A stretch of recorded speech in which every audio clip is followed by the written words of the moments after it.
मात्र 10 मिनट के अंदर एक पूरा माइंड मैप और पूरा एक शॉर्ट रिवीजन। चार्ज क्या है तुम्हारा? पॉजिटिव, नेगेटिव, एनई, इसी को क्वांटाइजेशन ऑफ चार्ज भी बोलते हैं। क्या क्या मेथड से चार्जिंग के? पहला वाला फ्रिक्शन, दूसरा वाला कंडक्शन, तीसरा वाला इंडक्शन। अगर मान लो ये लाइन चार्ज है, सिर्फ एक वायर है, इस पर बहुत सारे चार्जेस, तो इस पर चार्ज डेंसिटी डिफाइन की जाती है। अब एक रिंग है सिंपल, जैसे मम्मी की चूड़ी, तो जितना पॉजिटिव चार्ज इधर फोर्स लगाएगा उतना ही पॉजिटिव चार्ज ये वाला उधर फोर्स लगाएगा, तो नेट फोर्स जीरो हो जाती है। इनफाइनाइट शीट, ये बहुत जरूरी काम इसलिए आता है भाई साहब तुम्हारा, क्योंकि एग्जाम के अंदर कुछ लोग पर्ची लेके जाने वाले होते हैं ना, वो पर्ची तुम्हें ना लेके जानी पड़े, तो वो पर्चियां मैं तुम्हें यही लिखवा दे रहा हूं भाई। तुम लोगों को देखो 2 चीज दे रहा हूं इस वीडियो के अंदर, मात्र 10 मिनट के अंदर एक पूरा माइंड मैप और पूरा एक शॉर्ट रिवीजन। 10 मिनट के अंदर पूरा चैप्टर रिवाइज करेंगे। शुरुआत कर रहे हैं इलेक्ट्रिक चार्जेस एंड फील्ड से, क्योंकि बोर्ड एग्जाम पिछली बार जैसे टफ आया था ना, बहुत सारी चीजें तुम भूलने की वजह से न्यूमेरिकल गलत करके आते हो, है ना।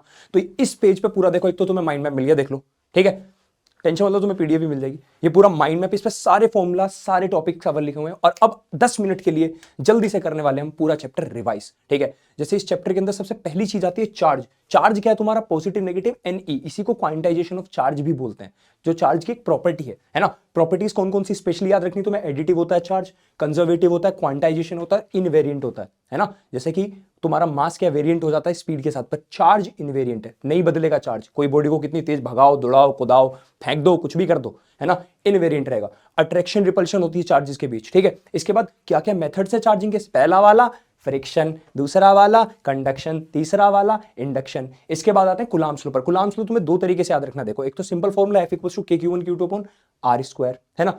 इसके बाद तुम्हें इसका क्या वेक्टर फॉर्म भी याद रखना है। वेक्टर फॉर्म याद है ना, यानी तुम यहां पे क्या करोगे, लगा दो भाई आर कैप, ठीक है, आर कैप लगा दो, या तो ये कर सकते हो आर कैप सिंपल, और यहां पे कर देना स्क्वायर, ये कर दो। या फिर एक और तरीका है, तुम यहां पे लिखो आर वेक्टर अपॉन, यहां पे लिख देना, इसे हटा दूं, लिख देना आर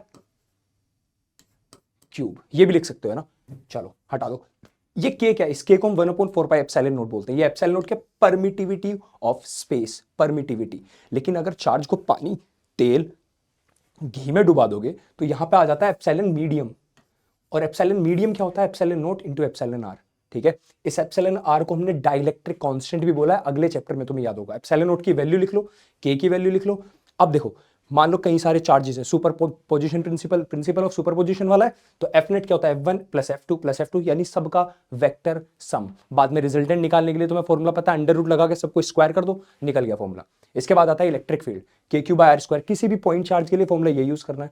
और अगर फोर्स निकालनी है ना, due to that charge, Q × E। अब इलेक्ट्रिक फील्ड लाइन की प्रॉपर्टीज तुम्हें याद रखनी, सबसे स्पेशल वो वाली कि दोनों इंटरसेक्ट क्यों नहीं करती। पॉजिटिव से स्टार्ट होती है, नेगेटिव की तरफ जाती है ना। जहां जितनी पास होती है उतनी ज्यादा स्ट्रांग होती है। दोनों इंटरसेक्ट नहीं करती, आपस में इंटरसेक्ट नहीं करती, क्योंकि अगर इंटरसेक्ट कर गई तो जिस पॉइंट पर इंटरसेक्ट करेंगे उस पॉइंट पर टेंजेंट ड्रॉ की जा सकती है। मेरी आवाज़ तुम्हें पता है थोड़ी अलग है, वो सब बहुत बच्चों को पता है, जो बच्चे मुझे जानते हैं रेगुलरली। तुम्हारे 1 शॉट आई फाइनली कंप्लीट हो चुके हैं ना, सारे अच्छे से रिवाइज कर लेना। आवाज़, मेरा वो वोकल कोड वाली प्रॉब्लम हुई है, वो रिकवरी में टाइम लगेगा, बट आई एम ट्राइंग कि जो भी मैं तुम्हें अपनी तरफ से प्रोवाइड कर पाऊँ चीज़ें, वो मैं कर रहा हूँ ना, ठीक है। चलो इसके बाद यहाँ पे आता है फिर हमारा डाइपोल। डाइपोल मूवमेंट क्या होता है? Q × 12। अब देखो, इसे 12 याद रखो मत रखो, ये बेसिकली सेपरेशन है। कहीं कहीं तुम्हें ऑलरेडी सेपरेशन बोल देगा 6 सेंटीमीटर, तो मुझसे ये मत बोल देना कि 2 भी मल्टीप्लाई कर दो उसमें, नहीं, सेपरेशन इंपॉर्टेंट है। 12 इसलिए बोला जाता है क्योंकि एक चार्ज ये रहा, एक चार्ज, इसको L बोलते हैं, इसको L बोलते हैं, इसलिए 12 लिख देते हैं, ठीक है। चलो, अगर हम डाइपोल रखें, डाइपोल के एक्सिस पर इलेक्ट्रिक फील्ड पूछा जाए, ठीक है, और डाइपोल आइडियल वाला यानी डाइपोल की लेंथ हद से ज्यादा कम कंपेयर टू डिस्टेंस, कितनी दूर इलेक्ट्रिक फील्ड पूछा गया है, तो उसका फॉर्मूला आता है 2kp/r³, है ना। और ये के फिर से भाई 9 × 10⁹, ठीक है। अब बात आती है इक्विटोरियल। मान लो ये डाइपोल है, इस इक्विटोरियल पॉइंट पे पूछा जाएगा, तो एग्जैक्टली आधा kp/r³, ठीक है। नेक्स्ट देखो, इसके बाद भाई torque on a dipole. Basically क्या होता है, अगर हम एक डाइपोल को इलेक्ट्रिक फील्ड में रखें, ठीक है, एक्सटर्नल इलेक्ट्रिक फील्ड में रखें, और वो यूनिफॉर्म लेना है तुम्हें, तो उस पर लगेगी टॉर्क। टॉर्क लगेगी तो क्या होता है? रोटेट करेगा, है ना। टॉर्क का फॉर्मूला बेसिकली होता है PE sin थीटा। देखो, अगर sin थीटा अगर sin 90 डिग्री होता है तो मैक्सिमम वैल्यू होती है ना, तो टॉर्क मैक्सिमम होगा कब? जब sin 90 डिग्री होगा, यानी एंगल 90 डिग्री होगा। किसके बीच में? डाइपोल मूवमेंट और इलेक्ट्रिक फील्ड। डाइपोल मूवमेंट कैसे? सीधा मान लो ऐसे, यहां पॉजिटिव चार्ज ये रखा और ये इलेक्ट्रिक फील्ड है, 90 डिग्री बन गया, तो बस इस कंडीशन में तुम्हारा टॉर्क मैक्सिमम। लेकिन अगर sin 180 डिग्री हो जाए, sin 180 डिग्री हो क्या होता है भाई साहब? 0 होता है भाई, 0 है ना। sin 180 डिग्री 0 होता है। साइन 270 डिग्री कितना होता है? -1, है ना। तो ये सारी वैल्यूज तुम्हें पता होनी चाहिए, ठीक है। मैक्सिमम ये रहा। अब देखो टॉर्क का अगर तुम्हें वेक्टर फॉर्म लिखना है तो P क्रॉस E, याद रखना जैसे ही क्रॉस हटते हैं साइन थीटा तभी आता है। इसके बाद आता हूँ चार्ज डिस्ट्रीब्यूशन। देखो अगर मान लो ये लाइन चार्ज है, सिर्फ एक वायर है, इस पर बहुत सारे चार्जेस हैं, तो इस पर चार्ज डेंसिटी डिफाइन की जाती है। ये गॉस लॉ से पहले में करने की जरूरत पड़ती है। तो चार्ज डेंसिटी क्या होती है? बेसिकली तुम्हारी चार्ज पर यूनिट लेंथ, अगर लाइन चार्ज के लिए बात कर रहा है। लेकिन अगर बात करेगा किसके लिए? किसी शीट की, कोई शीट है तुम्हारे पास, मान लो फॉर एग्जाम्पल मैं एक नोटबुक है, उस नोटबुक पे पूछ रहा है दफ्ती, पेपर इस एग्जाम में दफ्ती लेके जाते हैं ना, है ना। इंग्लिश में क्या बोलते हैं? हमारे यहाँ पे दफ्ती बोलते थे भाई, कार्ड पता नहीं कौन सा बोर्ड बोलते हैं यार, ठीक है। तो दफ्ती, दफ्ती जो तुम्हारी होती है उसे मान लो एक शीट, उसके ऊपर जो चार्ज फैला हो, उसका एरिया की बात करेंगे ना वहाँ पे, तो चार्ज पर यूनिट एरिया। इस ग्लास के अंदर चार्ज भर दिया मैंने, है ना, इस ग्लास के अंदर मैंने चार्ज भर दिया, तो चार्ज पर यूनिट वॉल्यूम। इसके बाद आ जाता भाई electric field due to ring.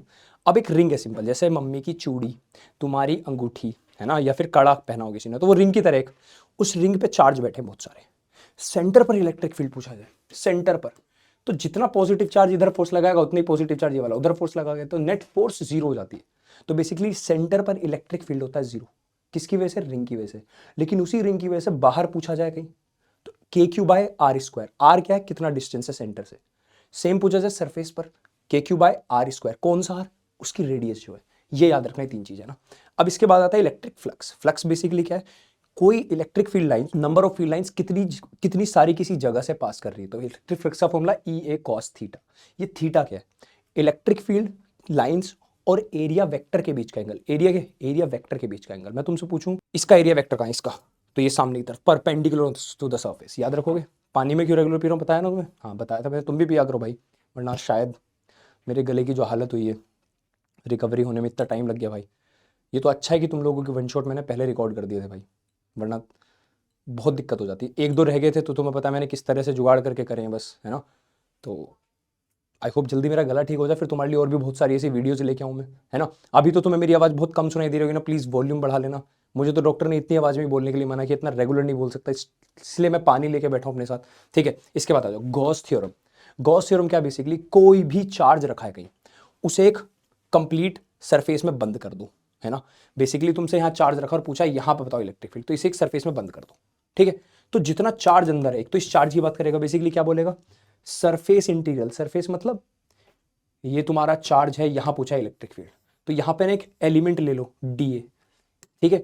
इस सरफेस का integral, integration with electric field, यहां पे इलेक्ट्रिक फील्ड होगा, देखो ये रहा, है ना। तो equals to Q inside upon, यहां पे दिख नहीं रहा होगा तुम्हें पर यह है एप्सिलॉन नोट। क्या ये? Epsilon note. क्या भैया? Epsilon note. याद रखोगे Q inside upon epsilon note. ये तुम्हारा क्या तुम्हारा ये क्या भैया? ए भैया ये क्या है? ये तुम्हारा है गॉस लॉ। अब गॉस लॉ की एप्लीकेशन आती है। एप्लीकेशन कैसे? पहले तुमसे एक लाइन चार्ज देगा, इन्फिनिटी वायर, इन्फिनिटी वायर के ऊपर पूछेगा तुमसे बताओ कितना इलेक्ट्रिक फील्ड है इसकी वजह से यहां, तो तुम क्या करोगे? यहां पे बनाओगे क्लोज्ड सरफेस, गॉस लॉ की हेल्प से ना। तो यहां से हमारा निकल के आएगा क्या? Electric field 2k lambda by R. ये लैम्डा क्या है? या फिर एक और लिख सकते हो, lambda upon 2 epsilon naught R. ये भी है ना। लैम्डा क्या? तुम्हें चार्ज डेंसिटी पढ़ाई थी, लाइन चार्ज पे चार्ज डेंसिटी की बात करते हैं। इसके बाद आ जाओ इनफाइनाइट शीट। ये बहुत जरूरी है, काम इसलिए आता है भाई साहब तुम्हारा, क्योंकि शीट तुम्हारा अगले चैप्टर में काम आता है जब तुम कैपेसिटर पढ़ते हो। तो ये जो शीट है इसके लिए इलेक्ट्रिक फील्ड का formula sigma upon 2 epsilon note, ठीक है। शीट बेसिकली ये वाली, ये रही, यहां पे पूछ रहे इलेक्ट्रिक फील्ड, ठीक है। ये रहा कंडक्टिंग शेल, ये इंपॉर्टेंट है, पूछता क्वेश्चन में। कंडक्टिंग शेल की अगर बात करेगा कभी, बेसिकली से किसी स्फेयर से रिलेट कर लेना। तो कंडक्टिंग शेल के लिए अगर अंदर पूछोगे, किसी भी कंडक्टर के अंदर इलेक्ट्रिक फील्ड जीरो होता है, याद रखना। एक्स्ट्रा चार्ज होता है ना, वो हमेशा सरफेस पे चला जाता है, हमेशा सरफेस पे चला जाता है, ठीक है। आउटसाइड द, अगर शेल के बाहर पूछा जाएगा तो Q Q by R square. ये आर क्या है? जितना सेंटर से डिस्टेंस है। सरफेस पर पूछा इक्वल्स टू के क्यू बाय आर स्क्वायर, जितना रेडियस है। तो इसका ग्राफ भी पूछा जाता है, इसका ग्राफ ऐसा आता है, ये ग्राफ आता है इसका, ठीक है। ये था सॉलिड कंडक्टर की बेसिकली। लेकिन कभी कभी तुमसे पहले जमाने में वो भी पूछता था नॉन कंडक्टिंग, तो नॉन कंडक्टिंग की भी सारे फॉर्मूला सेम है, बस अगर पूछ ले इनसाइड, इनसाइड में फॉर्मूला आता था K Q by X by R Q, ये फॉर्मूला आ जाता है इनसाइड में, ऑल्दो हमें काम का नहीं है। उसका ग्राफ कुछ कुछ ऐसा होता है, ये ग्राफ होता है उसका नॉन कंडक्टिंग का, ठीक है। ये सारे कॉन्सेप्ट थे, इसमें तुम्हारा पहला चैप्टर खत्म, 1 2 3 1 2 3। और ये देखो सारे फॉर्मूले एक माइंड में बनाया तुम्हारे एडीबीआर है ना। तुम्हारे एडीबी ने खुद से बैठ कर एक मतलब एक माइंड में बना दिया तुम लोगों के लिए। इसमें सारे फॉर्मूला इंक्लूड है, ठीक है। कोई भी अगर कुछ गलती हल्का सा देखे तो मुझे बता देना, मैं ठीक कर दूंगा। और तुम्हें सारे टेलीग्राम पर मिल जाएंगे, ऑलरेडी तुम्हें पता है मेरे टेलीग्राम पेज के बारे में, वहां तुम्हें मिल जाएंगे। चलो जय हिंद, tata bye bye, see you.